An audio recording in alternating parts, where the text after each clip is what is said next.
a super exciting day for our campaign. My name is Angela Delara. I'm with Freedom, Massachusetts, the campaign that worked to pass this bill. We want to thank Speaker DeLeo today. We want to thank all of the advocates who have worked so hard to make this happen. We want to thank the lead sponsors of the bill, and we want to thank the chair of the Judiciary. We'll have comments from each of you, and then we'll have some time for questions at the end. So would you like to kick it off? Thank you. Well, thank you all.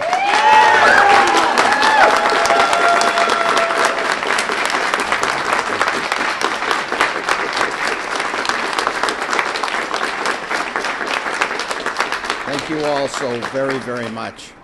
And I have to really thank you for your long-time support. Obviously, a measure such as this, to have folks behind you like you have been with us here, really played an integral part. And I can't thank you, each and every one of you, enough. Although I think today, I'd have to say was one of my proudest moments as Speaker of the House. And when Byron talked about a little bit about what are you going to tell your grandson and granddaughter some time from now, I could think about my 6-month-old granddaughter, the first one and only one I have, and to think about what happened on this day. And you look back at the history of Massachusetts and our legacy in terms of civil rights and what we have done, and you consider the fact that this is just another great moment in our history, and it really makes you so proud to be from Massachusetts. And I can't tell you, especially today, how proud I am to be the Speaker of the House and, most importantly, just to be a member of this House of Representatives with the great vote that we had here today. Obviously, this would not have been done, obviously, without the work of people like Leader Rushing, Representative Provost, who filed the legislation. Please welcome.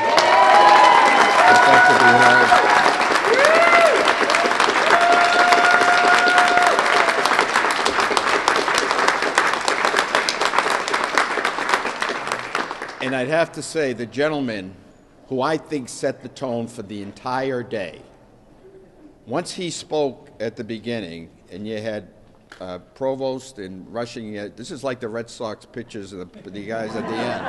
Once he started it off, there wasn't much that could be said afterwards.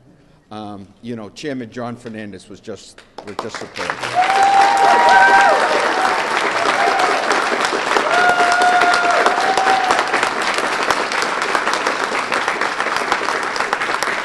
So with that, I would like John, would you like to say a couple of words? And I'd have to say that if you heard him yesterday at our Democratic caucus and you heard him today, in all my years here, I think that was one of the finest speeches that I have ever heard here. So, Chairman Fernandez. Thank you, Mr. Speaker. Thank you. Those are very kind words. I'm trying to get him to reconsider leaving, by the way. I don't know. Thank you, Mr. Speaker. It's an honor of coincidence of time, really, that any of us get the opportunity to take a leadership role in something that is historic. And for me, I came into this chamber taking one of my first votes on the issue of marriage equality. And I get to leave this chamber taking one of my last votes on the issue of extending the protections of non-discrimination to the transgender community. And I think that's a pretty good bookend for me in terms of civil rights. And I'm grateful to the Speaker for his leadership on this. He was unwavering in his support of this throughout this past session and previously. But in this session, unlike might happen with some bills, the Speaker was willing to sit back and wait while we did the research that you heard me talk about today. Because I've learned over my lifetime we can act on emotion and we can go in the wrong direction, or we can let emotion get us interested in issues and we can uncover the facts to make sure we make the right decisions. In this case, there was no doubt in my mind at the end of the day that this was the right decision, and I think that was validated by the very large vote we got today in the House. from quarters in some cases we didn't expect, but very grateful to everyone, to you for your advocacy and your patience with us, by the way, your patience with us. We're grateful to that, and to Leader Rushing and to Representative Provost and to a host of other people who have taken the step to show leadership on this. I am grateful for the opportunity to have served with them and to work on this legislation together. So thank you.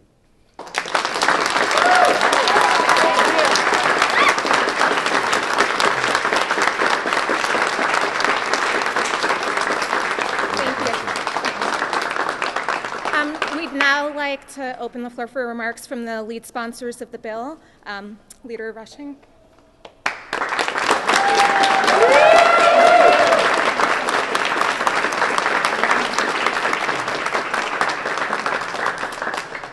Thank you very much. I want to just say two things that I think everybody here has heard me say before.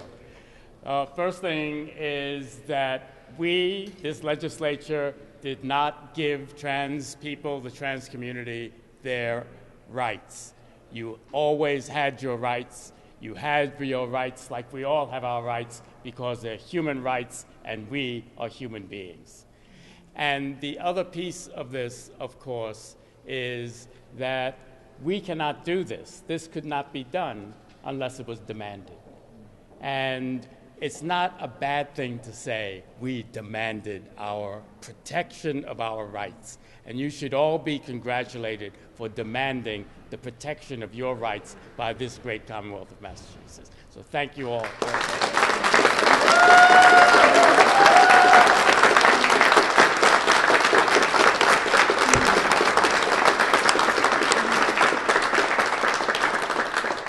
And I'm so grateful and happy today because as Leader Rushing says, and as the speaker said, if you don't have recourse to vindicate your rights, you need sometimes the help of the legislature, and Chairman Fernandez has been marvelous in marshaling the House behind this bill, because we have to take care of the whole family.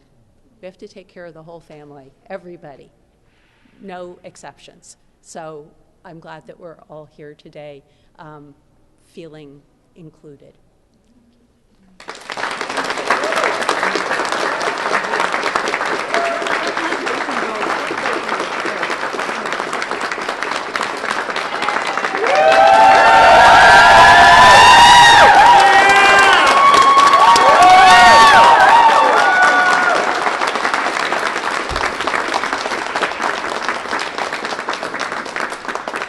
Good evening, everyone. My name is Mason Dunn. I am an out and proud transgender man.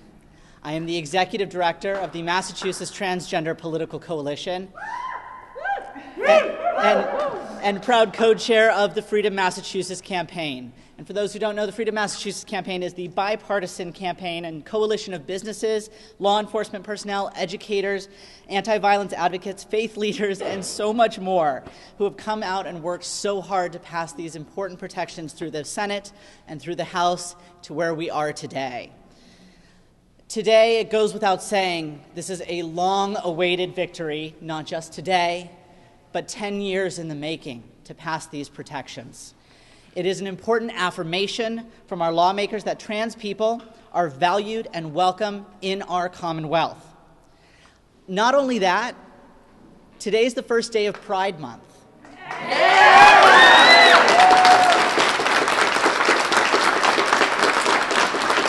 I can think of no better way to start a month dedicated to LGBTQ pride than this, with this powerful statement from the legislator and this vote in support of transgender rights today. Like I said, these protections have been 10 years in the making. During that time, hundreds of trans people, including some of the folks behind me today, have come to the State House. They have told their stories, they have been vulnerable, and they have been authentic and sincere in telling their stories to this amazing body. I'm truly humbled, and emotions cannot begin to describe how powerful it is to be a member of this community today, and to be a member of a community that has been working so hard for rights and equal treatment and fairness under law. To the community, I want to say we've been heard. The legislature has heard our stories, heard our pleas, heard our work, and have passed this through the Senate and House, and that is powerful. I want to take a moment now to do, as much as I can, thank the legislators. You have taken on a huge task, not only here in Massachusetts, but nationally. And you've done an amazing job in pushing through basic human rights for trans people in Massachusetts. I want to particularly thank Speaker DeLeo. You have been tireless.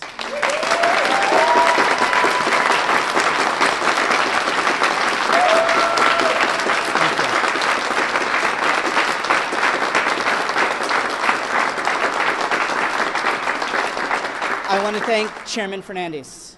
Your words were powerful. Thank you. And of course, our amazing lead sponsors in the legislation on the House side, Representative Byron Rushing and Representative Denise Provo.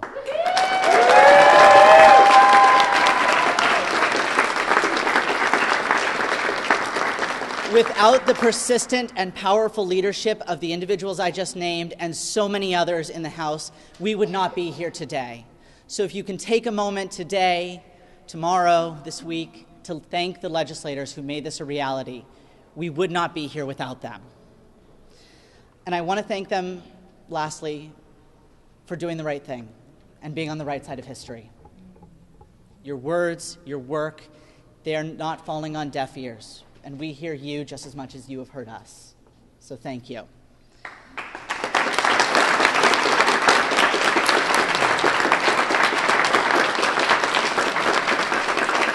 Lastly, today is a triumph for Massachusetts, for our reputation as a leader on equality and as a beacon for freedom for everyone. We look forward to seeing this bill arrive on Governor Baker's desk, and we are eagerly awaiting his signature. It is now time for equality for everyone in Massachusetts. Thank you.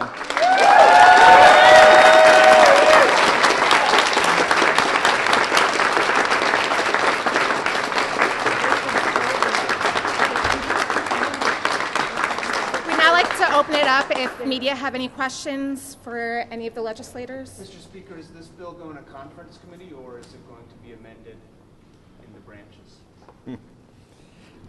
Well, by the way, one other thing I would like to mention, I sincerely want to thank Governor Baker for coming out in support of the House legislation. I think that was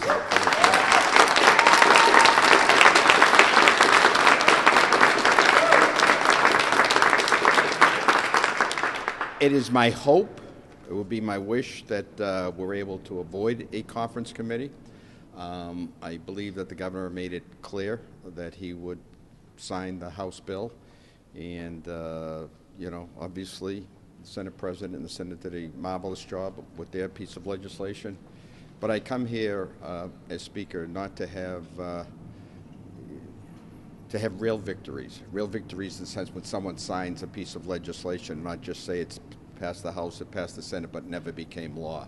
So most importantly, I want to see this become law, and hopefully we can do it the sooner the better. So I'm hopeful that the Senate will follow our lead and have this passed.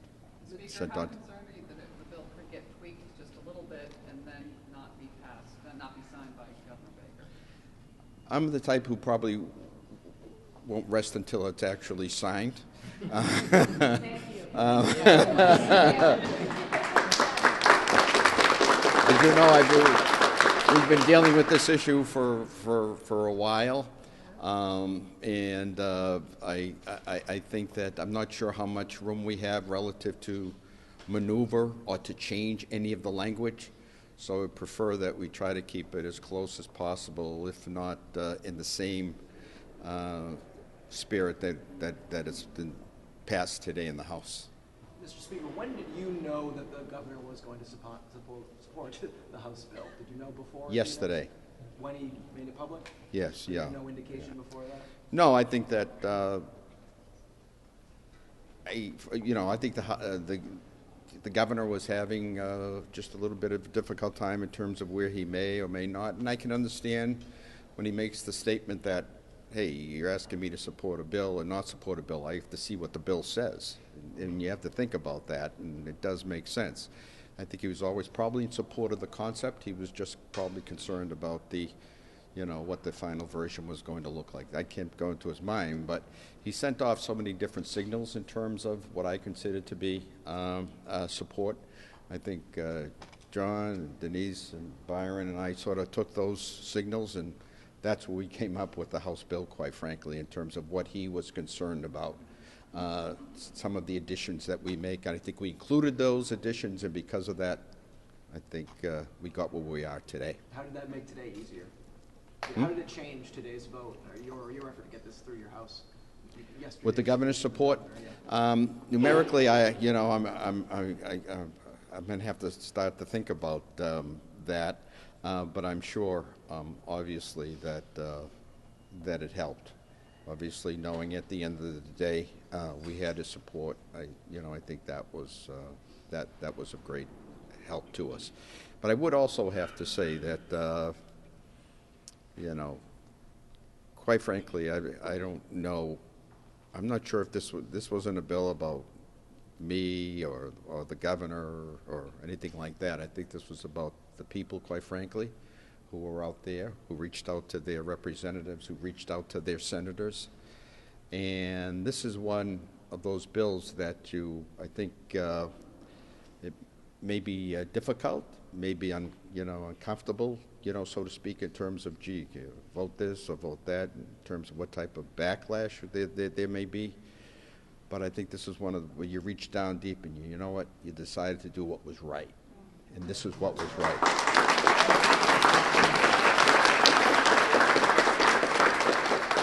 Just to clarify, the bill as it stands now, it retains what the governor, the language that the governor liked about the attorney general. Yes. It stays the same. Yes, yeah, I think any other amendments have been defeated today, right? No matter. Yeah, we can have the sponsors answer more detailed questions about the bill. Thank you, Speaker, for joining us. Thank you.